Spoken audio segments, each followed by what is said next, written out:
હું છે ને હવે તમારાથી હાવ કંટાળી જ ગઈ છું. હું આખો દિવસ ટક ટક કર્યા જ કરો છો. તારો ઉપાડો કઈ ઓછો નથી. આવા તેમ સાંજે મારા દીકરાને ઘરે કા તું ઘરમાં નહીં કા હું નહીં. આ તે કહી દેજો તમારો દીકરો કઈ તોપનો ગોળો નથી.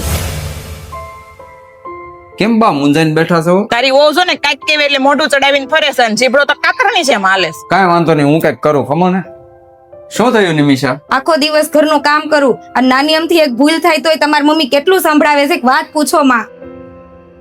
આલ્યો નાસ્તો કરી લ્યો. તને એવું લાગે છે નિમિષા કે તમે જે સાસુ વાતાવરણ જે ઊભું કરો છો એમાં કોળિયા મારા ગળા નીચે ઉતરે? હું એટલે જ લગ્ન નહોતો કરતો. કા તું મને પસંદ નહીં કરે કા મારી મમ્મી તને પસંદ નહીં કરે. જો હું તારી સાઈડ લઈશ ને તો માં મને એમ કે મેં તને 9 મહિના પેટમાં રાખ્યો, અને તારી સાઈડ લઈશ તો તું એમ કહીશ કે હું મારા મા બાપને મૂકીને આવી. કરવું તો કરવું શું મારે?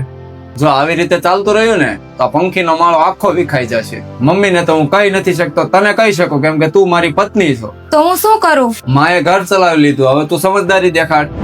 મમ્મી મારી ભૂલ થઈ ગઈ. હવે હું આ ઘરની અને તમારી સંભાળ રાખીશ. કેમ બેટા? આપણા બંનેના ઝઘડામાં આપણે રાહુલને માનસિક ત્રાસ આપીએ છીએ. તું ઘર અને બાની જવાબદારી લેશો, તારી જવાબદારી કોણ લે? એ મારી દીકરી છે, હું એની જવાબદારી લઈશ. તું તારું કામ કર જા.